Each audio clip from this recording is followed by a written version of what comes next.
it do? I see a whole bunch of people waiting, man. There's a whole bunch of people waiting for the Den of Hip Hop, Rome Streetz, the listening. Appreciate everybody, you know what I'm saying, being patient. You know what I'm saying? We are 9 minutes in, past the time, but you know, you're here. So we appreciate you guys.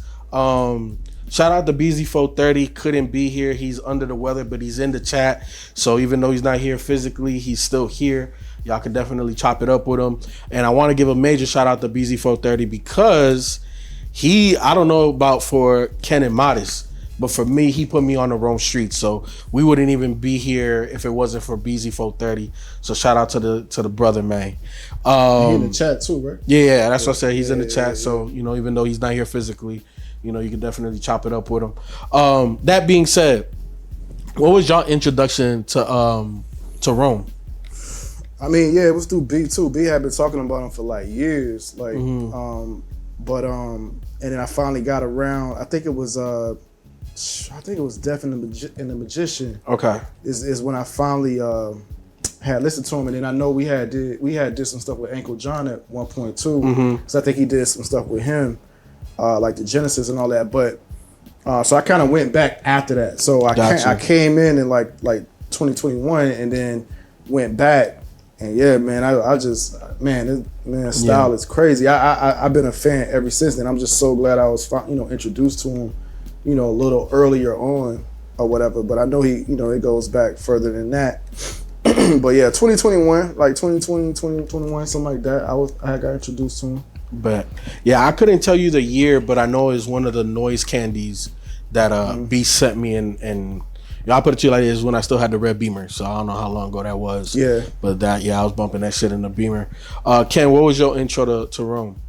Shit, man, day one, bro. I'm the one that put B on. I don't know why B trying to steal my shine. Are you serious? Nah, I'm just. Okay. I was like, damn. Nah, man. I think just hearing B, always talk about him or whatnot, and just got around to finally, listen to him and checking him out, and just been on, ever since. I can't tell you around the exact time because I do check out stuff here and there.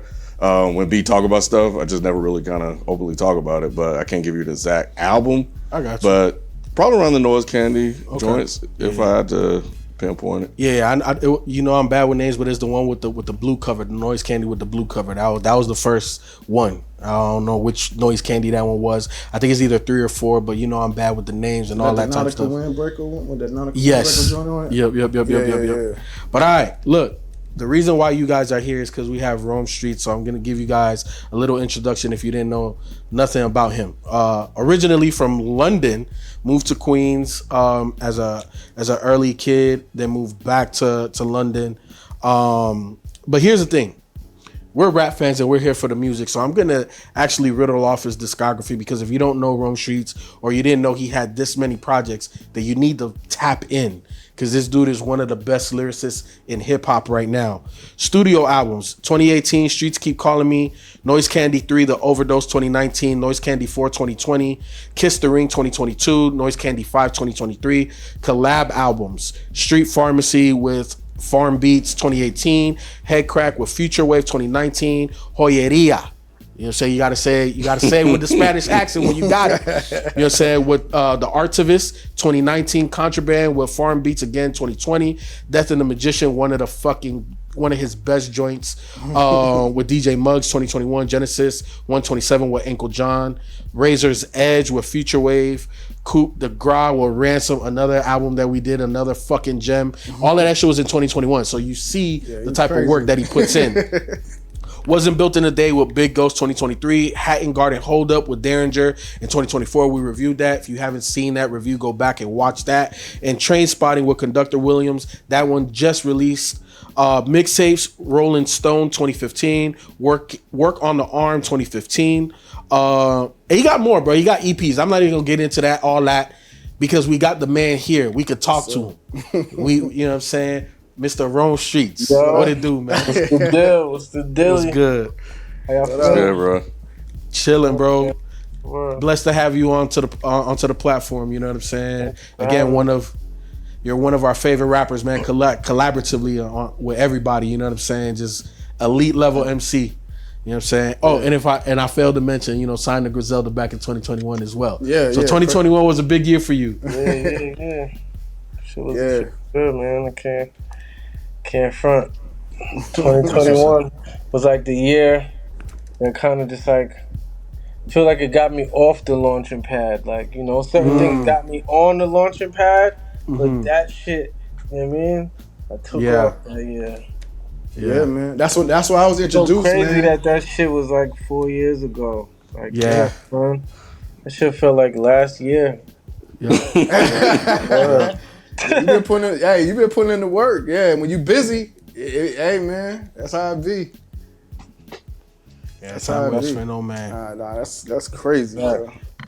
I was super excited about this one. Like I was literally saying on our last review. I don't know if it came out yet. Yeah, it has. Yeah, I didn't even watch that one yet. I gotta see it. You've become like one of my favorite rappers, bro. And that, like, for real. And I said it in that review. I was like, man, this man's style is like crazy. Yeah. This is like one of my most exciting ones that we've done because I'm such a big fan at this point. Yeah. Like, for real. Yeah, man. Golly. Yeah, like I said, man, elite tier MC. And that's kind of like where I want to start, man, because I feel when you reach a level of lyricism that you're at, and it just seems like, you know, there's no weaknesses. You know what I'm saying? Like, when did you realize that, like, I'm really nice at this? You know what I'm saying? Like niggas can't fuck with me for real. Niggas can't fuck with me for real. Honestly, I felt like that for a long time. You know what I'm saying? But I still feel like I could be better. You get what I'm saying? Like, that's crazy. Certain shit I'll be like, oh, that's ill. Like, all right. Yeah, I gotta get my shit together. I always say that. Ask anybody that know me. Every other day, I'm like, yo, I gotta get my shit together. Like, damn. That's like, you know, because, you know, the job is never finished when it comes to lyricism. You get what I'm saying? There's so many, like, other chambers and so many, like, styles of writing that, like, you know, you could probably embark on that, you know, you probably don't even focus on, or just, like, different, you know, chambers to channel.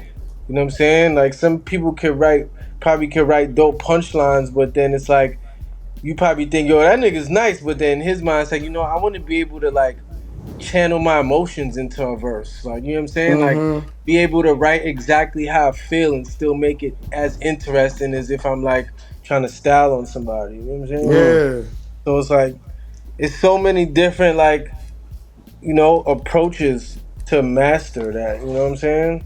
Right. There's niggas that could just write dope bars, but they can't write stories. Right. So you know what I'm saying? Like, it's never finished. You know what I'm saying?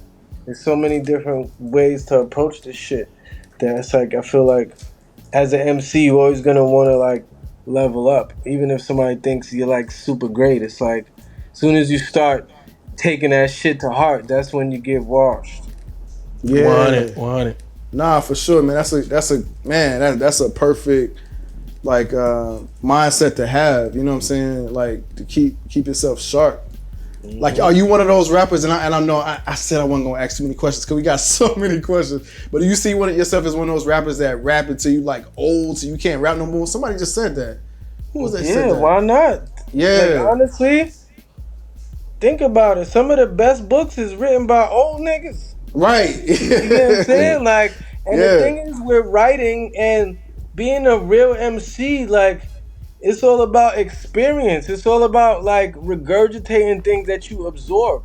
So the older you get, the more life you live, the more wisdom you have to try to just, you get what I'm saying? Right. Give to the public. Because, like I said, there's so many different ways. It's like, when I'm 65, I won't rap the same way that I rap now, but I might have a different approach. I might just want to be teaching niggas shit instead of telling niggas that they trash. You know what I'm saying? I might want to, you know what I'm saying? Talk about being a grandfather or some shit. Like, you know? It is what it is. You know what I'm saying? Like with me, it's like, I just like to rap. So it's like, I fell in love with this shit when there wasn't nobody listening. So even if I get old, I might just rap for me. Yeah. For sure. I think it was Nick Grant. Was it Nick Grant that said he would rap to you? Yeah, Nick Grant said that shit. Yeah, I think Nick Grant said that. He's like, man, I'm gonna rap till I'm over 80 or till I'm 80 or something like that. Why not? Yeah. Because at the end of the day, it's like you could still put out a book, like, yo, read this shit. Right. Niggas might not want to hear it on the music, but listen, I might say some shit that could inspire somebody to be great. For sure, bro. She might give me a heart attack listening to Rome at that age, bro. I'm like, ooh, that was so. Right, just coughing and shit. Can't fucking breathe. I'm so old. Nah, that's dope, though, bro. That's dope. Yeah. I'm glad that stigma has changed because back in the day, niggas would be like, man, that nigga, he too old. you know, be rap. You know what I'm saying? So I'm glad it's changed. That's changed. You know what I'm saying? Jay-Z put out a new song today. Niggas is listening to that shit. Right, straight up. Niggas is running to that shit like, oh shit, have you heard that? Like that nigga's like 50 something. Right. Look at Nas with the run he's had. Yeah, exactly. Nas is still Nas. Like, your pen only gets sharper. It's like if you got a sword and you've been sharpening that shit for 30 years, that shit gonna be sharper than the nigga who just started making the sword.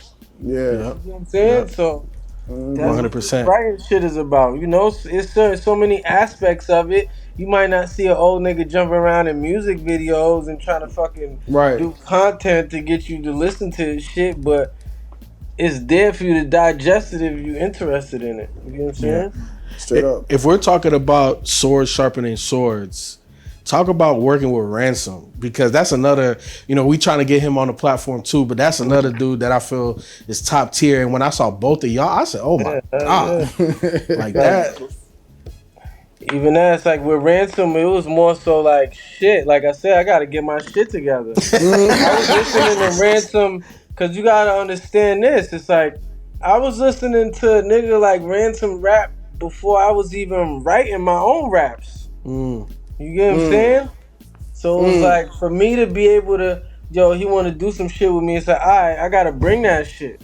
I can't just like I gotta jump out of my body in certain aspects. So I just gotta be like super duper confident on point with my shit, because that's the nigga that's gonna step on you. So it's like with me, it was just like, you know what, like. That just showed me that my pen is lethal also, because it's like, the more you write, the better you get. So if a nigga got 10 years of experience on me or some type of shit, it's like, you know what I mean? Mm-hmm. If you could keep up and still do your thing and still stand on your own, it's like, you really nice. So it's like doing some shit with Ransom is more so just like a challenge to me to be like, yeah, nigga, you say you nice. So go ahead, nigga. Right. Bust that move. You know what I'm saying? Nah, for sure. And it's ill because we wasn't even in the lab for that. That shit was just like back and forth. Wow. You probably, you know what I mean? Because like I record, at the time I was recording in the crib. So it's like I do a joint, send it to him, he send it right back. I gotta send something else. So we, probably did like 3 or 4 joints in one day just on some like, alright, send it. Let me hear what you got. Oh, this shit hard. Alright. Sometimes when you get a verse from a nigga, it's like not literally, but it's like, oh shit, like it's like a nigga slapped you, and it's like, alright, what do you want to do now? It's like, even if y'all not battling, just being an MC is very competitive. So it's like if somebody send you some shit that's fire, it's like, damn, how the fuck I'm gonna come after that? Cause you might hear some shit and nigga lay a verse, is like, it don't, like, you can't even rap after that, bro. It's over. Like, you know what I'm saying? Wow. So for you to be able to rap after a verse where a nigga be like, yeah, it's over. It's like, that's just a challenge to you. Certain niggas would be like, yo, what am I gonna say? Like, oh man. Certain niggas might shrink after that. Straight up. Yeah. So it's just inspiring, you get what I'm saying? Cause Ransom is somebody who I fucked with since I was like a little nigga. That's crazy. Taking music serious, just listening to DJ Clue tapes and shit. Yeah, because now when Ransom had that line, on Buddy's Healed and all that type shit, and then Rome comes back and this, that, and then, okay, so then the joint y'all did with the game, Pray for the Weak, like that was just set, that y'all wasn't in the studio for that one? We wasn't in the studio for nothing. Wow. Not even Claudine. Claudine was made 4 bars at a time. He might say 4, he sent me the first 4 bars. And it was like, it wasn't like, yo, you gotta just, you know what I mean? The story just unfolded how it unfolded. Wow. Through the email. Like, he sent it, I'm like, all right, what am I gonna say after this? I got something. Then I sent my part. Then he sent another part. Then I sent my part. Then I sent another part. He's like, I'm gonna put Shay Noir on it. Then she sent her part. I was like, all right, let me try to come up with something. Yeah, I got goosebumps, bro. Fucking dope. I got goosebumps. That's wild. Dope. Even with the game shit, it was more so like, recently, y'all got something. I'm put somebody on the shit, but he didn't tell me who it was. He's like, all right. All right. You know what I'm saying? Yo, that's dope as hell, and then it's like, sometimes making shit like that is more of a challenge, because, you know, niggas be like, oh yeah, you know, motherfuckers gotta be in the studio and there's more chemistry. Sometimes you have way more chemistry and you have a better ability to flex your pen when you're in a comfort zone. Sometimes being in the studio, it's like, okay, we only in here for 2 hours. Like, you racing against time. When you being creative, you don't really want to put a fucking clock or put yourself in a box and be like, yo, I gotta come up with something in these next 30 minutes. That's not the headspace you want to be in when you're trying to like write some raps. Not saying you can't do it, but it's like you'll have a better mind. You know what I mean? Like, just for me at least, the more time I gotta think about something, the better I be. Like, I'm more comfortable sitting on my couch than I am in a studio with an hour left sometimes. You know what I'm saying? Like, so it's like, you know, if you nice, you can make anything sound like you right there. I did a lot of songs, you know what I'm saying? Just sending through emails and shit. Damn, that's surprised how many songs is made like that. Wow. All right, so look, we can go for I got so many there. Like, we gonna get into the first one. We're gonna get into the first one. So the old joint that you sent to us is the Come Up. So why did you pick that joint? Which one? Your phone cut Come Up. Oh, Come Up. I picked that joint because that song was literally like a come up for me. Like, even before before I was even like putting out music, reaching a mass audience, like I used to do a lot of like shows. I used to do a lot of shit just in New York, you know what I'm saying, in the boroughs, a lot of shit in Brooklyn, a lot of shit in Manhattan. I used to perform a lot. So it's like, that was one of the songs where I performed it and it just sounds really crazy. Like, I just used to get a crazy reaction for it. And that was back in the day where it's like, niggas be like, yo, all you need is one joint. So at that time, I felt like that was the one joint. Like, that was the hardest shit at that particular time. It's like, oh, you know what I mean? But now it's like, sometimes you feel like this one thing would do it for you, but you got to consistently do that one thing great. You know what I mean? Like, so that was a song where I just felt like, yo, like, I'm going to get the traction that I need off of that. But then it was like, nah, that probably just set me up to even get niggas to recognize what I'm doing to even get traction. You know what I'm saying? So that was just a song that used to just like take off because it was a mix. Like, I always been rapping like how I rap, like on some boom bap shit, but that was around the time where everybody was doing bouncy trap type of like jump up and down, act stupid type of songs. So it's like, if you want to perform in certain places, it's like you kind of gotta hit him with the medium. You know what I'm saying? Like, just, you know what I mean? Like, just in New York City, I can't say for other states and other places, but it was like, New York City is really trendy. Like, whatever's popping right now is what's gonna be on the forefront. So if you want people to even give you a shot, you kind of gotta give them something that's just like if you want to perform in a party in a club, you're not just gonna do some regular boom bap shit if niggas want to party and jump up and down and hit bass. Right. So that was like one of the joints that had a mixture of like heavy bass, heavy bounce, but it's still like a lot of lyricism in that shit. And it was just how I was feeling at the time. Like, you know what I'm saying? Like, I just bet everything on music. It was like, you know what? I'm out here hustling. I'm not trying to get no fucking job. I'm not trying to do this. I'm not trying to do that. I make music, and this shit is going, you know what I mean, get me to where I need to go. So that was what's up. That was the energy behind that song, just from the lyrics to just, you know what I'm saying, everything. That was like one of the songs that kind of just like lit one of the fires, you know what I'm saying? Because I feel like there's a bunch of different things that kind of got me to this point, but that was like one of the joints on the lower stage in my career. I was like, oh, this shit hard. Like, anywhere I go perform that shit, niggas respected it. Like, oh, this shit is crazy. Like, nah, this nigga Rome was wild. So that was like one of those. Even though I've had songs like before that, but it was like that was like one of the shits. It was like, nah, nigga, you gotta perform that. Alright, bet. We about to play that joint. We about to play that joint. Let everybody, you know what I'm saying, feel it.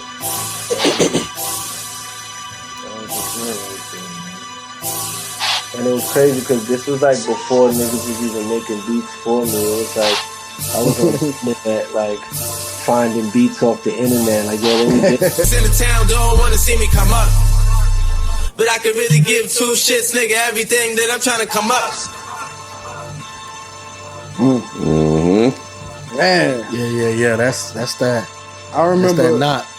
Yeah, I remember on one of the reviews I said I didn't even know he had that type of bag. And then like and I hit it, and then I just heard because I never heard this. Like I never heard this one. But yeah, no, that's crazy. And you said you can't find a dude that made the beat. Did I hear you correctly when you said that? I'm saying at today, nah, I can't find him. I know where he at. He changed his name and all that shit, deleted all this shit off. I don't know where he at. Damn. When I put the song out, cause that song, you know what I mean? Like I made that song way before I actually put it out. You know what I'm saying? But at the time, like I was in contact with him, but like today, nah, I don't know. Okay, got you. Damn. Yeah, that beat was crazy. Yeah, that beat was crazy, and it made you do something like different on it. You know, like you're saying. Yeah. Damn, that's crazy. Do you ever want to get back to making bouncier stuff like that, or you feel like you're happy in the pocket I where you are? do make that type of shit. I make that shit all the time. Yeah, I feel like you make it. That's I feel like I made some shit like that on the Conductor album. It's just that's what I. Which one? Different bounce, but it's a different bounce. It's like, you know, 100%. No, okay. Like the double time bouncy shit just depends on the beat. You know what I'm saying? I try to do some shit like that on every album, whether it's as bouncy or, you know what I mean. Like I try to just like the double time flow is something that I always do. Yeah, no, 100%. Depending on the beat. Yeah, because you know, like I said in the review, like it's I always call it like a Griselda bounce. Like there's a boom bap type of bounce that you can have, I definitely feel that you do that. But I didn't feel like I didn't feel like that's boom bap. I feel like you live in boom bap and you know different type stuff because Derringer, Conductor, they make different type stuff, bro. Like when you hear their beats, you can't copy them. Like they're unique. You know what I'm saying? And I feel like you fit in that. But that joint come up feels like, you know, something like in the mid 2000s. You know what I'm saying? Yeah, for sure. Some bouncier stuff like that. But either way, man, like I said, that shit is like 2014 around that. Made that shit. That's what it sounded like. Like the sound of the shit was different. The energy behind it. 100%. No, that shit dope. Like, yeah, somebody said it. Like the track with Jay Worthy, he said that was bouncy. Like that had that West Coast. It had a different bounce to it. There's a different bounce. It was like a hybrid. It had like a West Coast feel to it, but it still had that that gritty to it at the same time. Like I feel like the bounce could be anything. I feel like the flow was bouncy on that one too. Getting back into it, man. So you were born in London. And then went to Queens and then went back to London. Yeah, but I was born in London, but I moved to New York when I was 1 year old. So I don't really remember nothing about London. You know what I mean? Like all my oldest memories is in New York. You know what I'm saying? Like my mom's moved to Queens. My grandmother lived in Long Island. But like where my mom lived and where my grandmother lived is like my grandmother lived on the border of Queens and Long Island. And my mom's lived in Queens. So like early I went to school in Queens, then my mom moved to my grandmother, then I was going to school in like Long Island, and then probably like junior high, like shit started to get funky, you know what I'm saying? So my mom sent me to London to go live with my aunt and shit, and with my cousins, but the thing is though, shit was funky out there too though. You know what I'm saying? Yeah. So it's like when I came back to New York, I was like still on some bullshit. You know what I'm saying? Like I was like 17, you know what I'm saying? And then like what happened? I caught a case when I was like 18. And I was just fucking up from I was like 18 to I was like 22. I just kept going back and forth to jail, kept getting locked up. You know what I'm saying? But in the midst of that, I moved back to Queens. I was living out there for a while. And then once I started, like, you know, getting older and getting kind of serious with what I'm doing, that's when I moved to Brooklyn. And then I've just been in Brooklyn ever since. That's what's up. Somebody asked real quick what school you went to in Queens. I went to motherfucking Cambria Heights. It's like it's like an elementary school. I never went to high school in Queens. I went to school in Long Island called Sewanaka High School. It's in Elmont. Got you. But I was only there for like 3 years though. Like 7th grade. That's the school that got like junior high and high school in the same building. Oh yeah. So it was like, it was kind of fucked up because the freshmen was really getting corrupted by the seniors. Like everybody mixes together, so it's like you could be fucking 12 and you could hang out with niggas that's like 18. You know what I mean? Like, hey, you want to smoke? It's like, oh shit. There's a lot of shit. Like my school was mad mixy. Like it was very mixy, man. That's how I was getting in trouble earlier. Yeah. Cause my best friend was in like 10th grade when I was in like 7th grade. So yeah. Got you. Yeah. Yeah, man. Yeah, we just had that combo about like junior high and, you know, different. Cause I'm from Florida. I'm from Florida originally, so it was just like elementary, middle school, and high school. That's it. You know what I'm saying? Nah, my school was like, middle school and motherfucking high school was in the same building. Yeah, that's crazy. So I got a question in terms of how did you come across, or how do you like making one producer projects? Because you have a lot of those, and I do feel that those be your best ones. Honestly, that shit just like, I just did that at the time because that seemed like that was the climate, like in underground rap. It was like, you know what I'm saying? A lot of artists was just making albums with one producer. You get what I'm saying? Like, even like, all right, when I first started shit, I did Street Pharmacy with Farmer Beats. He was just sending me beat packs. You get what I'm saying? And I'm like, all of these beats are hard. Like, even if he sent me like 20 beats, it's like, damn, I like 10 of these. I like 12 of these. He's like, yo, let's just make a tape. I was like, oh, I bet. You know what I'm saying? So that's how them shits came about. It's like, even with Future Wave, like I met Future Wave around the same time, and it's like, yo, bro, let's do an album. And it was like, me, I'm just trying to get my shit off. I'm trying to get my name known. You get what I'm saying? So it's like, okay, this is how this shit go. And it's like, at that time, I made it a point to like, cause all right, I always had this idea, like being from New York, it's like, niggas will respect your shit more when you work with people that's not from New York. Like for some reason, when your shit is outside of New York, like home likes you last. You get what I'm saying? So it's like, okay, if I work with a producer from fucking London, he got a bunch of fans over there that never heard of me. So it's like, let me do some shit with this nigga. That shit'll put my music out there in London. Then it's like with Future Wave, that nigga's from fucking Toronto. I never been to Toronto. He got a fan base in Toronto. Let me do some music with him. You know what I'm saying? And put my name out there in Toronto.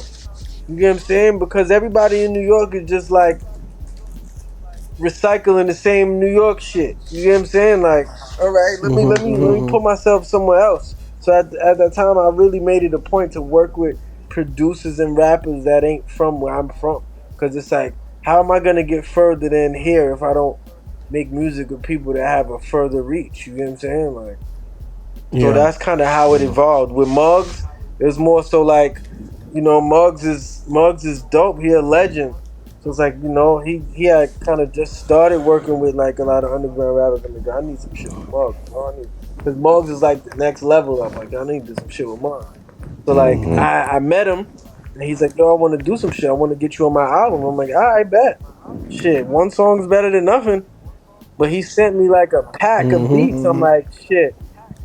I'm gonna rap on all these shits and let him just choose which one he wanna fuck with. And then I rapped on all of them, and he was like, "Oh shit, this shit hard. Yo, I'm gonna send you some more. Let's keep working." I'm like, "All right, bet." So that's kind of how this shit just turned into that. And it was like, you know what? Like, I like doing that one producer shit. You know what I'm saying? I like working with multiple producers too, but it kind of just streamlines everything. You know what I'm saying? It's like you work with one producer, he gonna mix all the songs. You send him the songs, he gonna send them back sounding different than when you sent it to him. So it's like, okay, it's like it's dope because now the song evolves after I send it. Where it's just like, you know, he can string the whole project together better. Because, whereas you might get a beat from here, beat from here, beat from here, and it's like, damn, you know, it might be harder to try to get everything packaged together. So you might send it to this beat maker to mix it, but then it don't sound like the other song, so you got to now level that shit. You know what I mean? Like, I don't know. Yeah. It's like, I feel like it's more of a skill to work with one producer because it's like, you know, it's like Street Fighter. Ken can only do certain moves, so you got to figure out how to kick everybody's ass with this skill set. You know what I'm saying? It's like this producer, he just got one type of style, or this is how he make beats, this is what he do. So can you meet him halfway? Like, he's gonna meet you halfway. Can you meet him halfway and still make something that sounds like dope? You get what I'm saying? Even if he might throw you something, it's like, damn, I wouldn't never normally rap on this shit, but fuck it. You get what I'm saying? It's more of a challenge because it's like, all right, when you rapping with different producers, now you're actually choosing. You going through a pack and it's like you choosing what you like. Instead of like, you know what, I might not like this shit, but maybe the beat is only doing 50%. And once I put the rhyme on it, that's the other 50%. Then it's gonna sound like 100%. what, you know what I mean? It's gonna be what I didn't hear in the first place. Whereas sometimes when you're looking for beats, it's like you might be looking for the beat to do 80% of the work. It's like, oh shit, yeah, all I gotta do is just fill in the blank, and the shit gonna be lit because the beat is doing a bunch of shit already. You know what I'm saying? Yeah, and I think that's what makes you an elite level MC, because, you know, like, especially the joint with Derringer, I felt like he gave you like a lot of scale back shit, but then it allowed you to just go fucking nuts. You know what I'm saying, with your flows, you know what I'm saying, like damn, I didn't think he would flow like that on this, but you know, like, it, as an artist, it just allows you to paint a different picture. Right. So I definitely feel that. I definitely feel that in the shit music. with Derringer, but talking about the shit with Derringer, I would say it was more so like with that particular album, he was making all the beats on the spot, and I was just like, you know what, that's Derringer. So whatever he make, I'ma just fuck with. You get what I'm saying? It wasn't like with him, it wasn't like I had a pack of beats to just go through, because he make everything right there. It's like, all right, we coming to the studio today. When I get there, he make the beat from scratch. It's like, all right, this is the beat for the day. Fuck it, I'm gonna rap to this shit. I wasn't really like picky, like, oh nah, this ain't it. Make another one. Make another one. It was just like, this is Derringer. You know what I mean? Like, everything he make is heat. So it's like, even if it was a beat where it was like it wasn't nothing there, it was like, all right, cool. Let me just challenge myself to just do some shit. Like, literally nothing on that album was premeditated. That was probably the one album that got made completely from scratch. Like, wow. You know what I mean? I went to the studio. That's impressive. He had the record. He picked the sample off the record. He made the beat right there. I wrote the rhyme right there. It wasn't like, yo, I'm gonna take this home and drive around to it for a week and come back. Like, you know what I mean? Yeah. That's what that album was. But that was also a challenge for me, because like I said, sometimes I like to like take my time with shit. I might get a beat and ride with that shit for 2 weeks before I write anything. Whereas with Derringer was like, this the beat, all right, boom, go in there right now. You know what I'm saying? Wow, that's crazy. That is fucking. You said that's impressive, Ken? It is. It's very impressive, and it helps really add additional context. Yep. To the album that I didn't have when I was listening to it. So yeah, that's actually pretty fucking dope. Yeah. But talking about one producer joints, the current joint that you sent in, and this is arguably one of my favorites on the Conductor joint, Died 1,000 Times. Why did you pick that joint? Because just for me, sometimes it's like the joints that I be the most impressed with myself writing, that shit be going over niggas' heads. It's like, you know what I mean? Like as the rapper, it's like sometimes you'll write some shit like, oh, this shit is fucking crazy. And then when you put it out, people always talk about the other shit. Like, yo, that's like, yo, do y'all not hear this shit? But it's like, as the person that writes it, the listener don't hear it. They don't hear it. Because, like, I don't know. It's like, being a writer, I'm the person that's the most critical of my own shit. So when I write something that's like, nah, this shit is fucking crack. Like, niggas won't even talk about it. They'll be like, yo, you heard that other shit? Like, what? I didn't even think about that. You know what I mean? So it's like, with Died 1,000 Times, that was like one of my favorite joints, just like listening to it, writing to it, like, you know what, like, because that was one of just like, what the fuck am I gonna do with this?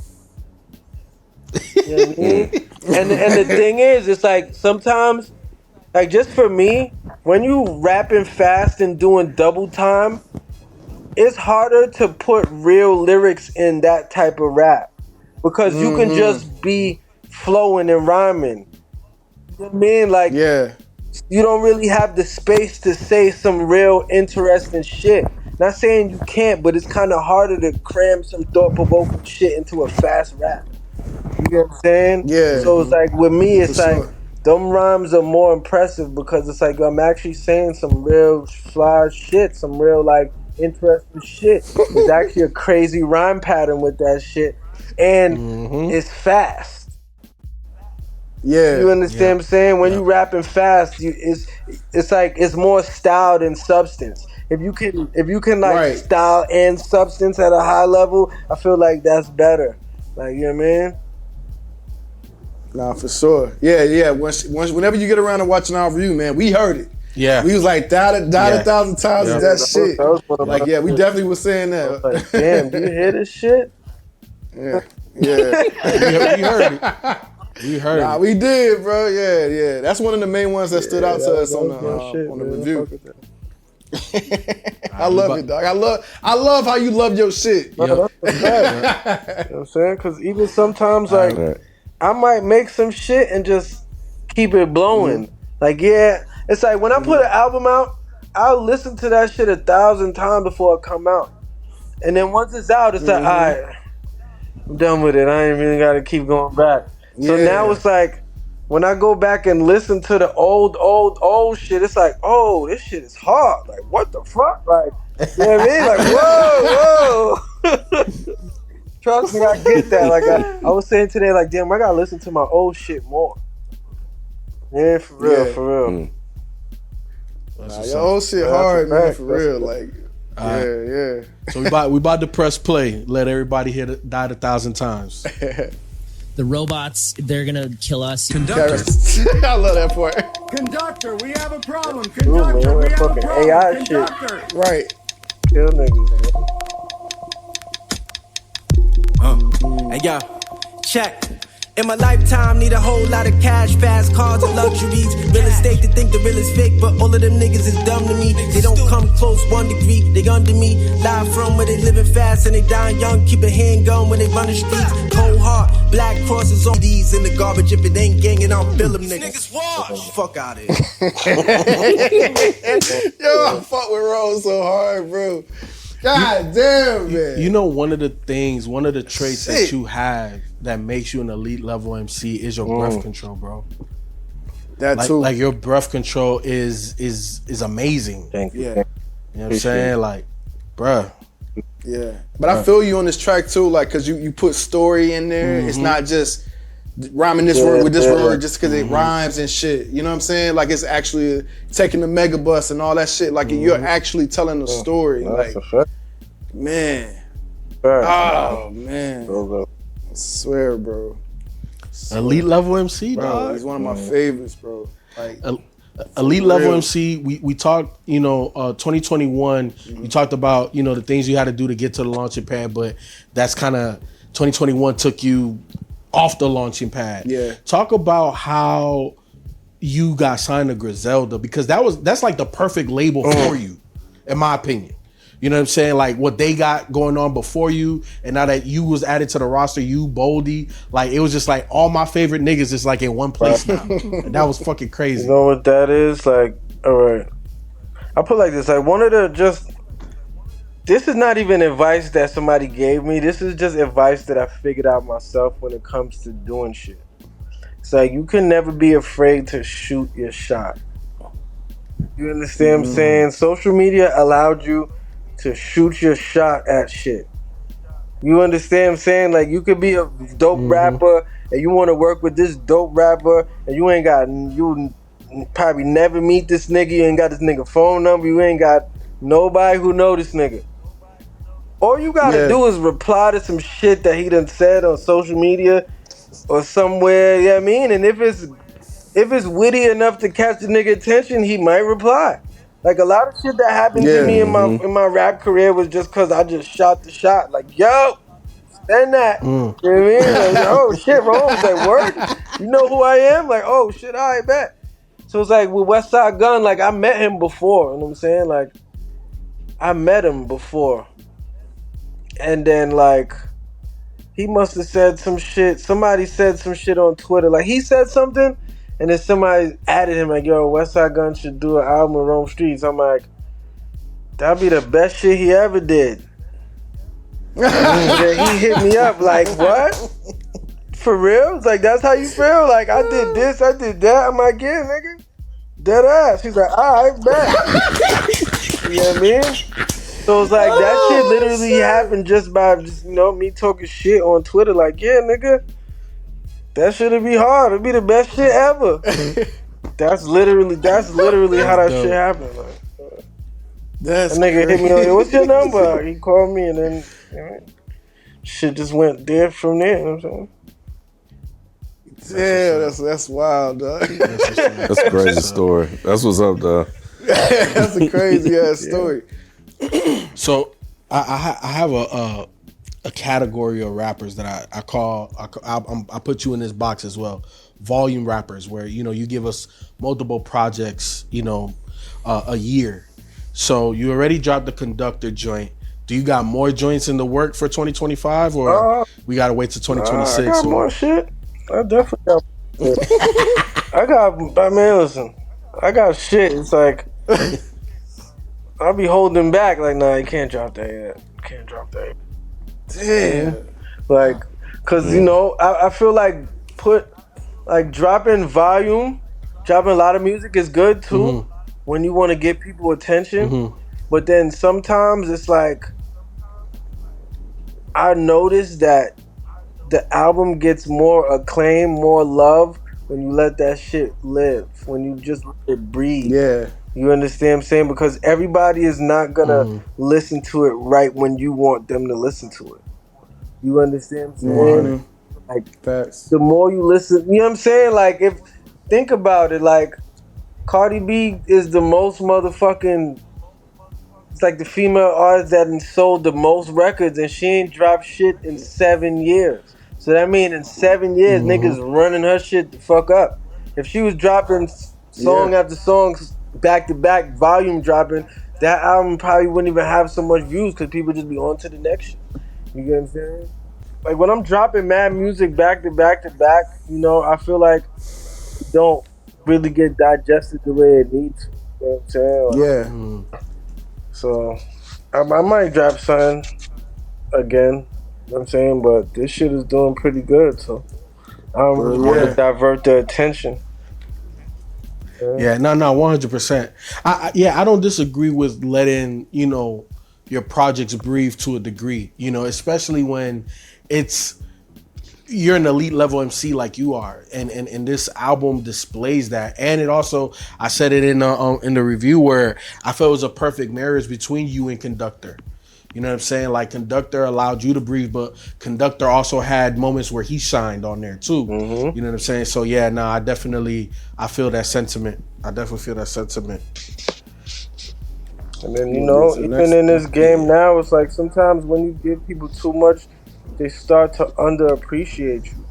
You know what I mean? You gotta. That's real. You know what I mean? You gotta you gotta give niggas time to miss you sometimes. It's like when you overexpose yourself, people might have enough. Like, yeah, I got enough. You know what I mean? Because I get that too. Sometimes when I heard another artist, they be like, yo, man, you dropped too much. I can't keep up. I just stopped listening to that. You know what I mean? Like, yeah. I feel it goes both ways. Sometimes you can condition your audience for that, like currency. Like that nigga dropped 4 to 8 projects a year, and you know his fan base is crazy, but he conditioned his fan base for that. But I also feel you as well. So I think you do a really good job of giving us more than what we need, but you know spreading them out as well. You know what I'm saying? So. Yeah, 100%. But yeah, cause like what Bodie doing right now, Bodie is like Bodie's on some other shit. I don't know what Bodie on. I don't know what Bodie human shit. He is. Bruh. But you know that's inspiring, cause it's like even me, it's like I just feel like I gotta get back in the lab.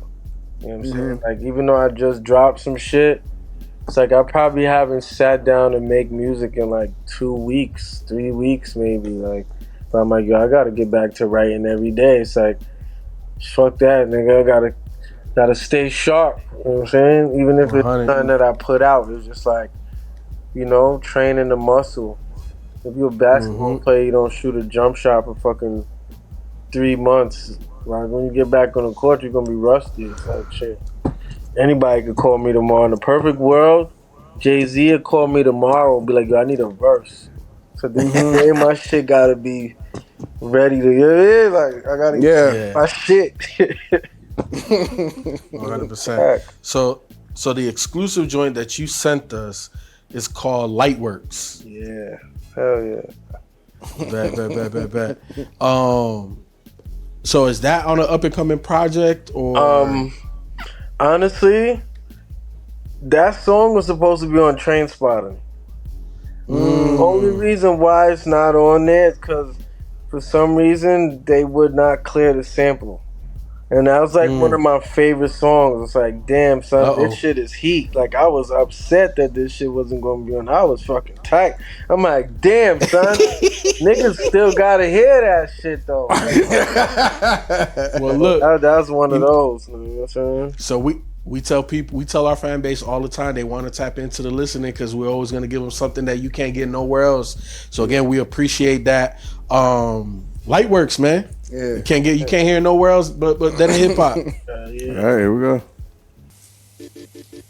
Fire that up. Not on duty. Not on duty. Conductor.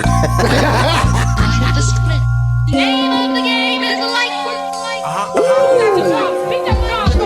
What the fuck? Yeah. Know what the fuck it is. God damn. Yeah, that's heat. Conductor. That's heat. I ain't gonna lie. I was wishing that song could have came out, man. Man. I still perform it though. Sure. Oh, that's dope. That's what's up. That's heat though. That's one of them crazy ones. Yeah, I know you was tight about that. Oh my Super god. tight. Cause I'm like, that was one of the joints. That probably would have been the first video. Maybe the second video, but that was one of them shit that was like, nah, niggas gotta hear this. Even Conductor was like, nah, this the one. That's it. This the one. Yeah. Trust me. Damn. That's dope though. That's a good point though, that you can still perform it. So you still get to get it out. You know what I mean? Yeah. Like, you know, like that's and that could be a gem for the fans, you know what I'm saying? Like, yo, it wasn't on the album, but he performs it, you know what I'm saying? And that's a hook too, like, you know what I'm saying? Like, if you wanna hear the shit, you know me perform, like you gotta come out to the show. Yeah. You know what I'm saying? Yeah. So yeah, you know, you can still work that way, you know. Hey man, look, I'm gonna get on my Beezy 430 shit. But I need a Roman Mad Lib joint, dog. Oh my God. That's a fact. That's a fact. Yeah. I need a Roman Mad too, Lib I ain't joint. gonna lie. I need a Mad Lib joint too. Man. Holla at your boy. Hey man, look, we can do anything to make that happen. You know what I'm saying? We definitely gonna do that. For sure. But this is a part, you know what I'm saying, Rome. We've been chopping it up, but now we gonna throw it to our paid members. They sent in questions, man. They love you, you know what I'm saying. So this is all on Patreon and YouTube members and super chats. So Get it. All right, we're gonna start with Donald Van. I mean, you already been talking, bro. Like you said, how you be rapping your ass off like that? So, I mean, honestly, it's just like being from New York, man. There's so many great MCs that then came from here that it's like, you know what I mean? Like, if I want to be one of them, I kind of gotta just start going stupid. You know what I mean? I gotta make my mark. I gotta, you know what I mean? Like, put my feet in the footsteps that's already there type shit. Gotcha. Kirk Simmons, he said he spent some time in London growing up. Who are some of your favorite, let me get rid of this chat display. Who are some of your favorite UK MCs and some of his favorite things about British culture? My favorite UK rappers, cause that's the thing, when I was living over there, it was grime music and then it was hip hop. I mean, they're not really the same thing genre-wise, but it's still rapping. You get what I'm saying? So it's like, I used to listen to both. Like, I feel like one of my favorite, like, UK rappers is this guy called Kalashnikov. Nice. Who else? I like Kano, the nigga who's in Top Boy. That nigga rap. That nigga's nice as hell. You know what I mean? Who else? This nigga named DEE is nice. Fuck with him. What's it again? D what? DEE. DEE. Okay. Yeah. Who else? Cass is dead. He's dope. Then you got niggas like Wiley, Dizzy Rascal. Them niggas is dope. That's a lot of rappers. What's my favorite thing about UK culture? London is like New York to me. Like, just the way it is, the energy. Like, certain parts of London feel like Brooklyn and shit. You know what I'm saying? Like, London is like just like New York, you just have a different accent. You get what I'm saying? So I felt like that. I like living in London. It's dope. Like, when I was there, I didn't appreciate it because I was a kid and it was like, I want to go to fuck home. But as I got older, it's like, nah, this shit is actually dope. All right, Julian, where do you write your rhymes? Is it in a notebook, your phone, etc.? I write them shits on my phone. I ain't gonna lie. I like writing in the phone. I used to write on paper, but the phone is more like do it anywhere. You get what I'm saying? I could be anywhere at any time, and I could just pull my phone out and write a rap. Where it's like, you know, carrying around a notebook. If I ain't got no bag, then what? If I ain't got a pen, the thought might just disappear. You know what I'm saying? So it's like, I write my rhymes on my phone. It's much easier. That shit kind of started with the sidekick. Like, I used to have a sidekick. Write rhymes in there all day. So from there, when I stopped using the pen and paper. All right. Gotcha. So you write the rhymes before you hit a beat. So you guys got like some stuff like in the tuck. Yeah. Sometimes I don't even need a beat. Yeah. It's just, honestly, a rhyme is a thought. Yeah. You know what I mean? Because I could write the rhyme and then find the beat that the rhyme fits on. And because, like, I started off battle rapping, so it wasn't even about a fucking beat. It was just like, just write some shit, spit that shit right there. Dope. No good. Which old school MCs would you most want to hear on Conductor beats? What's old school? You know what I mean? Like, I was having this conversation. Maybe like 90s, but yeah. I was having this conversation the other day. I seen a post and somebody was like talking about how Memphis Bleak dropped a new album. It was like, yeah, he's an old school rapper. I'm like, Memphis Bleak ain't no old school rapper. Then I'm like, hold on though. It just depends on who's asking the question. 100. Yeah, man. You know what I'm saying? Because a nigga that's 25 was born in the year 2000. Yeah. At the end of the day, a nigga like Big Pun is an old school rapper to him. But to me, Big Pun is not an old school rapper. But technically, Big Pun died in like 2000. So it's 25 years ago. So it was like, when I was listening to Nas, like, Big Daddy Kane was an old school rapper, and he wasn't even that far removed from when I was listening to Nas. So it's like, I don't know. I mean, an old school rapper is like Cool G rap. You know what I mean? Like, I wouldn't consider Nas an old school rapper, but then I can get why someone might consider him to be that. So it's like, who would I want to hear on a Conductor beat? I want to hear fucking Nas on a Conductor beat. That'll be hard. Hell yeah, I want to hear Jadakiss on a fucking Conductor beat. That would be hard too. That would be crazy. Like, niggas like that. You know what I'm saying? To me, that's not old school, but I get it. Kiss came out in 96. You understand what I'm saying? That's 30 years ago. So it's like, I get it. Yeah. I guess old school would be like LL. You know how he just dropped the LL, Slick Rick just dropped. Yeah. So I feel like those dudes. Like, do you feel like any of them? Like, cause I know. Westside put Slick Rick on a couple joints.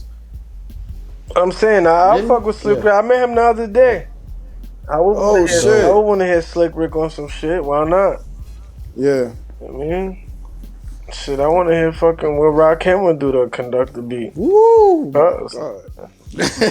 Rakim's last album was good. Yeah. It slept on. Why not? Slept on. He still got it. The Beans 410. Who's one rapper you haven't worked with yet that you would love to have a feature from? Nas, Jadakiss, Styles P, fucking Jay-Z. Fucking who else? Just all the greats, honestly. Pusha T, somebody like that. You know what I'm saying? That would be dope. Yeah, Push on a Conductor beat would be crazy too. Dope. Yeah. Push on a Conductor beat Kendrick with Rome on a Conductor beat would be crazy. Yep. Hell yeah. Like, but I see you say that. Like, I feel like that to me, it should happen. You know what I'm saying? Like, I'm like, I don't see why I wouldn't. You know the culture needs it. The culture needs that shit, man, for real. Renee, what project in your catalog are you most proud of? Good question. Oof. Man. I would say it's a toss-up. Because I would say like Definite Magician. Only because like that was a big milestone. That was, to me, that was like my first, like, even though I've done albums before and all shit, that was like my first real album in my mind, because I was working with a legend, you get what I'm saying, and it's somebody, you get what I'm saying, like I grew up listening to fucking Cypress Hill. Like I remember watching Juice and hearing Cypress Hill in a fucking movie and shit when I was a kid.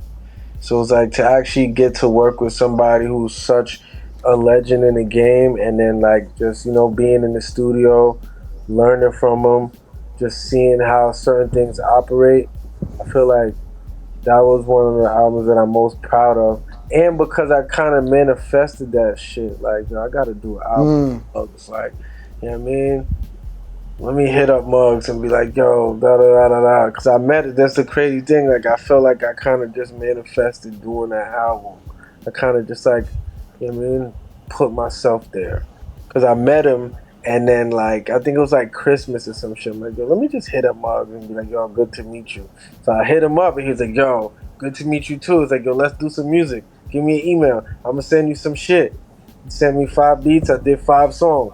He's like, oh shit, I'm going to send you more shit. Send me 5 more beats. I did 5 more songs. It's like, yo, you got to come to LA. Like, you got to do music. I was like, oh shit. So it's like, that's one of the things that I'm most proud of. You know what I'm saying? Like, one of them. Kiss the Ring, I'm proud of that shit too, because it's like, you know, probably my highest streamed album, one of the most, you know what I mean? Like, numbers on that shit is crazy, so I'm proud of that too. So. Gotcha. That's what's up. No, that's a good toss-up. Those are definitely. Yeah, but it's like, you know, it's one thing about it, there's so many moments that I've had with like all these albums that I can just list like I'm proud of this, I'm proud of that. It might not be the biggest album, but certain things just happened, or certain people reached out after they heard this. It's like, oh shit, all right, this is reaching certain places. You know what I'm saying? Certain people that I'm fans of is hitting me up like, yo, Rome, I love that shit. It's like, oh, all right. That's dope, man. From Dell, first rap album you bought with your own money. A bootleg album or a real one out the store? Bro, he didn't even say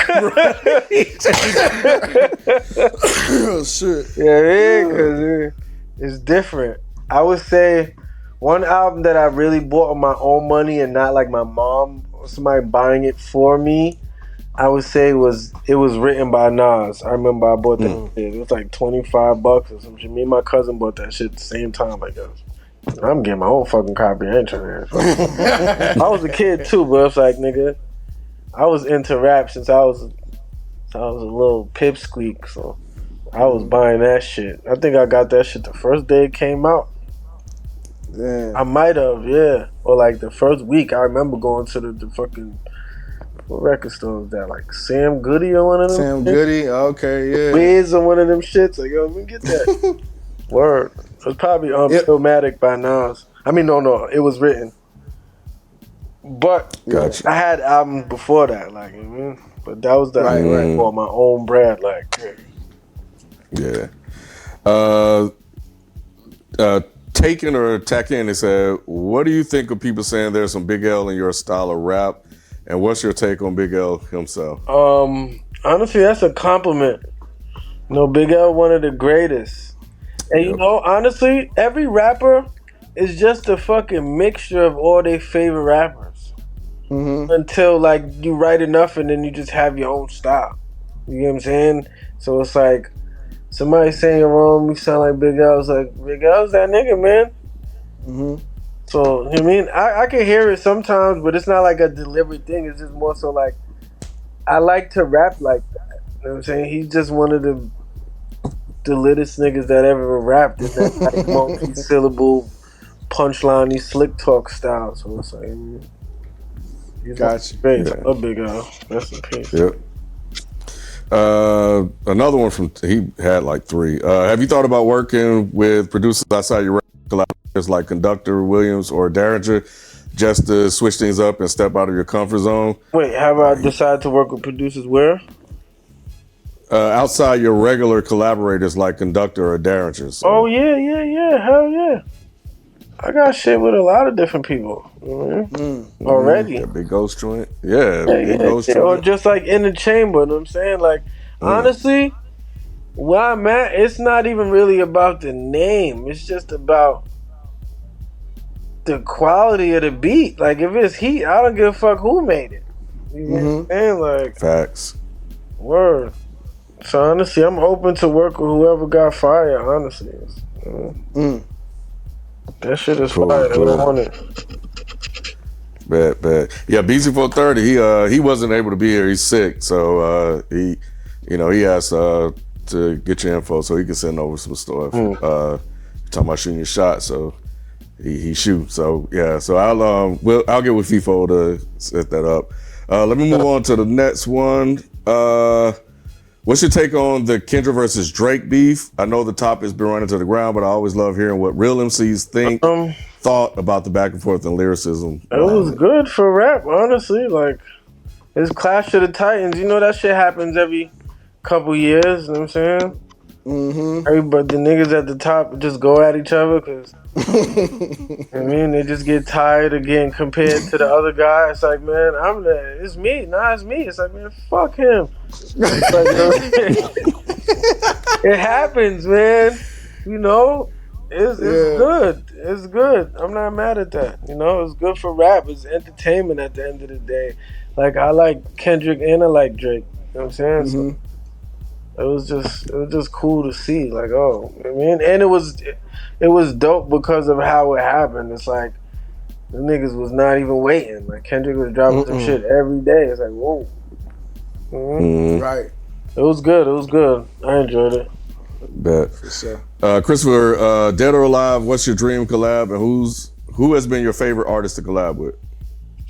I'm saying if I could rap with anybody dead or alive, it'd probably be Big L, Biggie, and just cause those are like two niggas that I'll probably never be able to make a song with.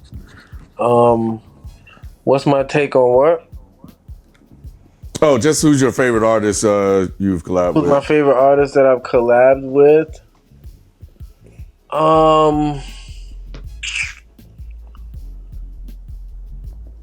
I don't know. Like I've done collabs with a lot of guys. It's like I can't really say, this is my favorite person because I don't know why I would put that one person over the other. You know what I mean? Like, I don't know. Yeah, that's I don't real. really have a favorite because I tend to try to rap with people that can really, really rap good. So it's like, you know what I mean? Like, I don't really have a favorite. Let me alter the question. One of my favorite songs that I've done with somebody. I like doing shit with Boldy. You know what I mean? Boldy is fun to rap with. Who else? I like doing shit with Rand. You know? That Currency joint you did collab with dope too. I like fucking with Currency. Currency's cool. You know what I'm saying? I don't know. I don't really have a favorite. I like all of them shit. I like to rap with anybody who I'm a fan of. And I only try to really rap with people who I'm a fan of.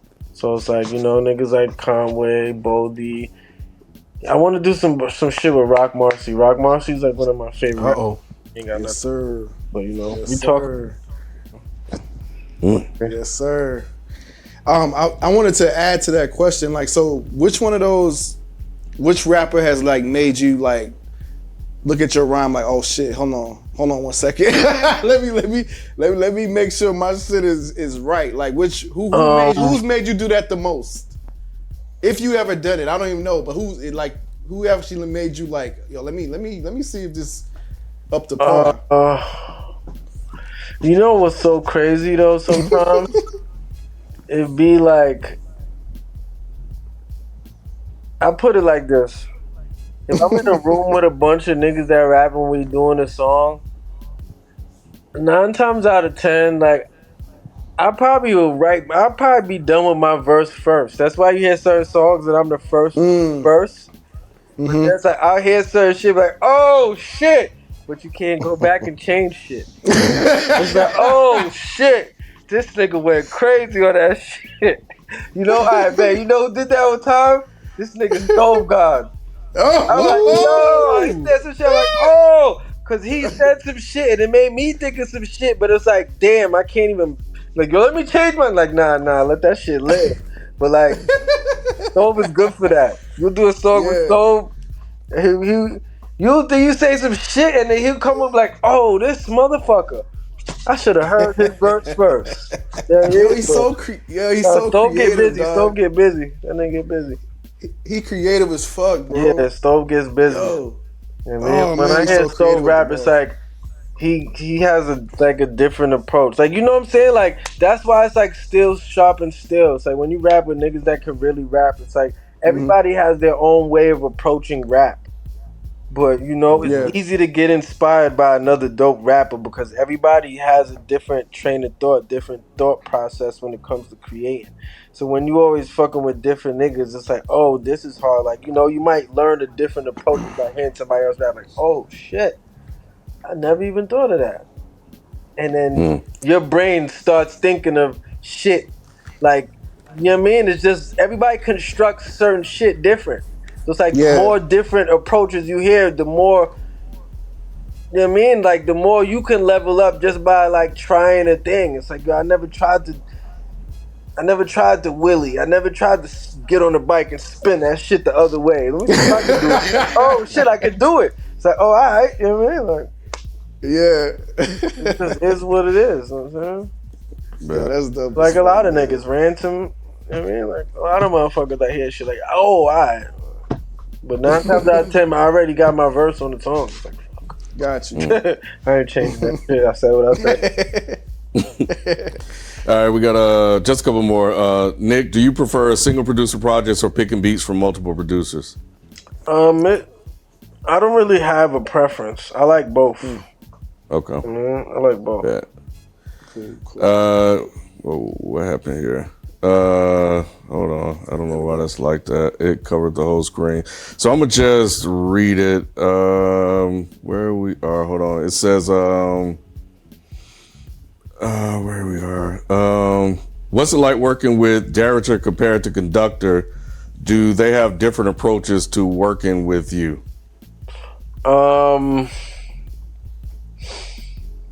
I would say the difference is, like with Derringer, like with both of them, I just let them do their thing. You know what I mean? Just feed me beats and I'ma just spit something out. Pause. But like Conductor though, like with him, it's more so like I'll record some shit and then he'd be like, you know what? Do it like this. Like Conductor would send me a beat and be like, yo, maybe the hook should go da-da-da-da-da, da-da-da-da-da-da. Like he already come with an idea attached to it sometimes. Like, yo, listen. Wow. You should spin it like this. Whereas working with Derringer, it's like we don't even know what it's gonna be because one, when I got there, he didn't even have a beat. You understand what I'm saying? So it's like you don't even know what the fuck is this shit gonna sound like. Like even the song with Schoolboy Q, right? When he made that beat, he didn't even fucking know I liked it. Like we sitting there, he just making the shit, and then I'm like, yo, this shit is hard. He's like, word? I'm like, hell yeah. Leave this shit just like this. He's like, that ass. I'm like, yo, no, don't even add nothing else to it. You know what I mean? Like I was just sitting there in the studio, he just making some shit. You know, because with Derringer, sometimes I'll just be in the studio all day and not make shit, and he just be fucking cooking up beats, fucking with the sounds, and I'll be like, oh, that's it right there. You understand what I'm saying? So with the Schoolboy Q shit, that shit was just playing in the background, but I probably wasn't even really paying attention to it. I probably just smoking weed, scrolling on my phone, and I was like, whoa, what the fuck is that? You know what I mean? So like that's how that shit came about. You know what I mean? So it's like they different. And I feel like with Conductor, he sends me a lot of beats. So it's like I'll just be choosing shit. You know what I'm saying? They're just not sending you nothing. You gotta pull up. He's gonna cook it right there. You know what I'm saying? That's dope. With Conductor, is like for this album particularly, like when I hear other people make music with Conductor, I feel like they only pick one style of beat from him. You understand what I'm saying? Yeah. With me, it's like when I pick a Conductor beat, I want to pick the shit that you be like, yo, how the fuck am I even gonna rap on this shit? Right. That's, you know what I mean? That's my approach with Conductor. You know what I mean? I feel like everybody just picks the safe beat from him. For me, it's like I'm gonna pick the real dangerous, weirdest sounding shit because it's like it's gonna make me jump out my body. Like, how the fuck am I even gonna rap to this? You know what I'm saying? So it's like, you know, I even heard a lot of reviews like motherfuckers like, yo, I didn't like do beats. I'm like, because y'all not used to hearing this type of shit from Conductor, because just the beats that all them other niggas is scared to rap on. You know what I mean? Like, straight up. You know what I mean?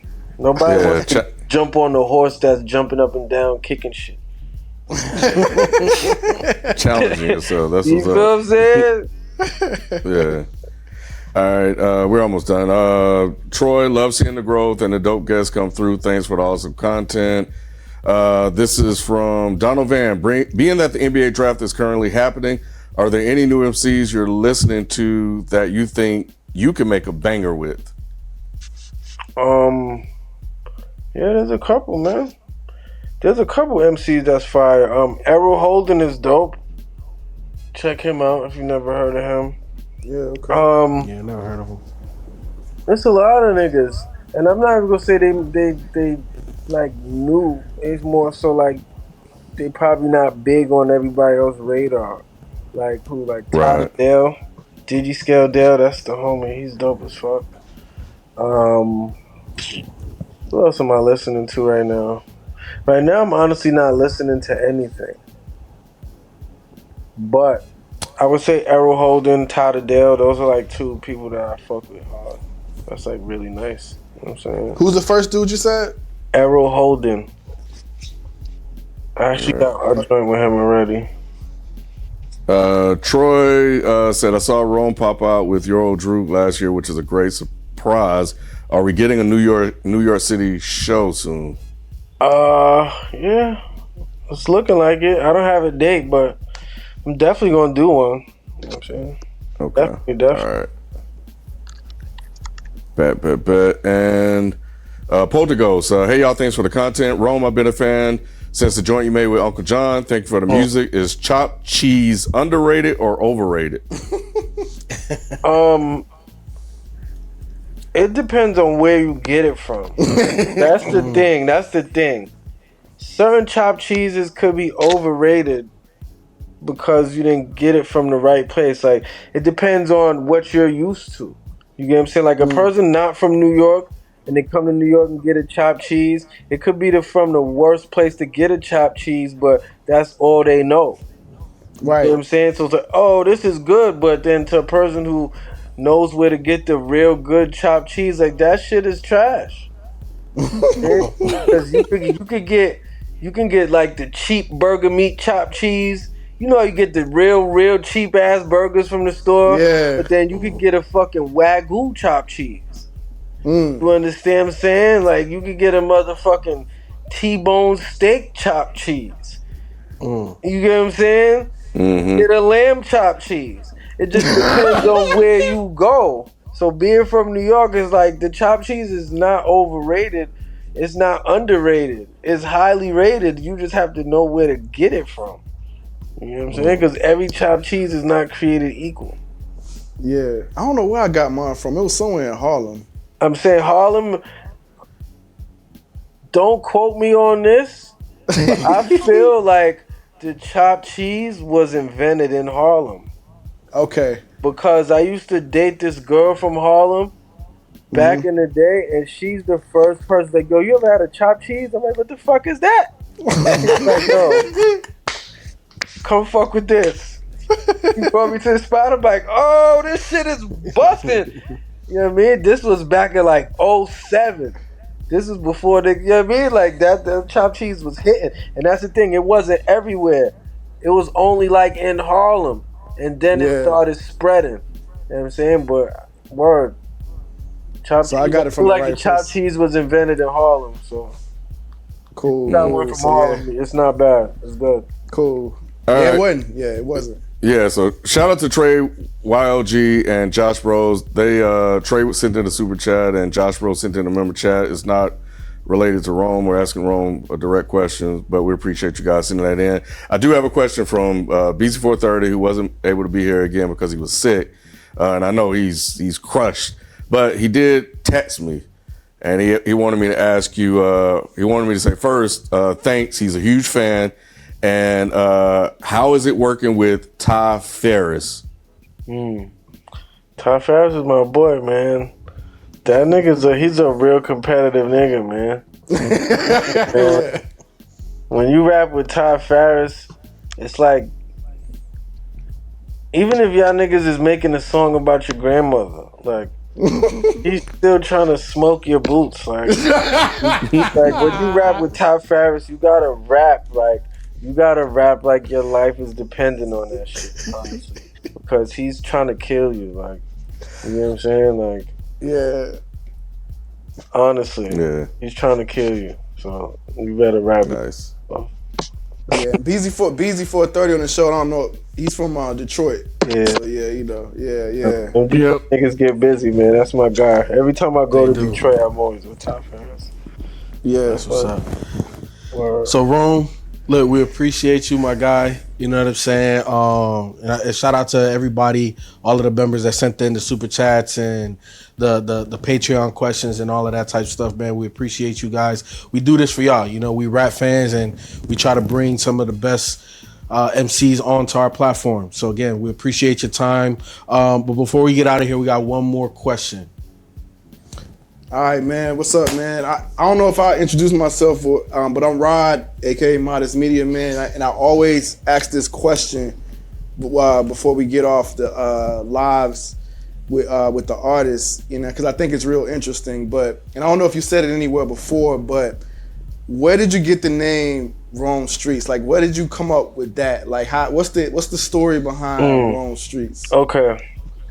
First of all, I didn't even come up with that name. Oh, okay. One of my homeboys gave me that name. You know what I mean? 'Cause my first name is Jerome, so Rome been my name like forever. That's just my name. Got you. You know what I'm saying? And like I said, I lived mad places. And like I'm always a nigga that, like when I was young, I'm the nigga that just used to just get up and go. Like, you know what I mean? Certain niggas stay on their block and that's all they like. I'm a nigga that's like, yo, fuck that. I'm going to the Bronx. Fuck that. I'm going to Staten Island. Yo, we going to Yonkers. We going here. We going here. We going to motherfucking Amityville. We going here. It's like, nigga, your name should be Rome Streetz. You know what I mean? Dead ass. Yo, we was on a train one day. I never forget, we was on the E train at Roosevelt. He was like, yo, you know what you should call yourself? I was like, what? Like Rome Streetz. At first, I thought the nigga said streaks. I'm like, Rome Streetz? What the fuck? I just brushed it off. And then later on in the day, I'm at the crib, I'm sitting there smoking. And I'm like, oh, Rome Streetz. That's fucking hard. I called the nigga like, yo, that shit is ill. Yeah, Rome Streetz. That name came about like that. I mean, I didn't make that shit up. I was given that name. I was like, you know what? That's fire right there, son. It took me like a day to really process that shit. Like, yo, Rome Streetz. Fuck this nigga talking. Like, oh, Rome Streetz.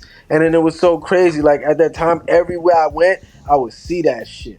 Like I seen a van one time that said "Roam the streets of New York." I was like, what? Then we driving somewhere, end up Rome Streetz, literally on a street that's Rome Street. I'm like, yo, this shit keep fucking following me, son. I'm like, you know what? Rome Streetz. That's it. Dead ass. That's cool. Dope. And the credit goes to who again? Oh, my nigga Oso, man, my boy, Noteworthy TV. That's his Instagram, but that's my homeboy Keith, man. I know that. That's dope. Like first grade and shit. That's my nigga. That's dope as hell, bro. And then so it just stayed that it never changed. That's what it's been, and that's what it's always gonna be. Always been. That's what it's always gonna be. That's dope as hell. This was in like 2009. Wow. Word, like around that time. Oh, probably even before that, maybe. But yeah, hell yeah. Yeah, because niggas be switching up their names, you know what I'm saying? So that's dope you found something that like you just fell in love with, you know what I mean? My name always been Rome. It's like, yo, this nigga Rome. That's what my mom called me and shit. Rome Streetz. Oh shit, yeah. That's wild. Yeah, hell yeah. That's wild. That's dope. Man, it's been an absolute pleasure, bro, man. This has been so dope to talk to you, man. Like for real, man. Like just, and I know the fans probably love it too, cause like it just felt so real. You know what I mean? So authentic, and man, like you could, you know, when you get rap fans in the same room or you know, virtually, it's undeniable. You know what I mean? And I feel like that's what it was, man. So we appreciate you so much for taking your time out to talk to us, bro, for real. Thank you for having me, man. Appreciate it. Of course. Yeah. And man, anytime you're in Atlanta, man, pull up. You know what I'm saying? Definitely pull up. Fuck with the A. But appreciate it. But look, everybody watching, we gonna come back on live. You know what I'm saying? We got some things to talk about, some things in hip hop. So make sure you stay tuned and jump back onto the channel. 9:30. You know what I'm saying? Yep, right at 9:30. So in about 15 minutes, man, we'll be right back on. You know, your boys be working, man. But Rome, appreciate you, man. And we'll catch you on the next listening. It's definitely an underground joint. Thanks for having me, man. For sure. Appreciate you. Yes, sir. Peace.